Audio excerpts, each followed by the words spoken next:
Hello everyone. तो चलिए God का संदेश देखते हैं आज आपके लिए क्या है। Card of the day, God का संदेश क्या है, मैसेज क्या है।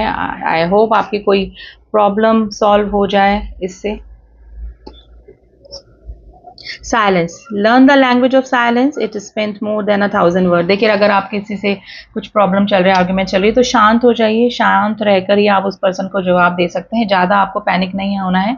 टाइम आने पर आपका सारा प्रॉब्लम सॉल्व हो जाएगा। तो चुप रहिए, थोड़ा सा शांत रहिए और उस पर्सन को रिएक्ट मत कीजिए, ठीक है। तो किसी भी तरह की जो भी प्रॉब्लम है वो अपना आप सॉल्व हो जाएगी, या तो वो पर्सन खुद ब खुद अपनी गलती रियलाइज़ कर लेगा, या फिर आपकी जो करंट प्रॉब्लम है वो सॉल्व हो जाएगी। तो आपको ज़्यादा आर्ग्यूमेंट्स में नहीं पड़ना है आज।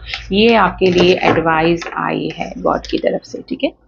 तो चलिए मिलती हूँ आपसे नेक्स्ट रीडिंग में। तब तक के लिए ओम साई राम, ओम नमः शिवाय।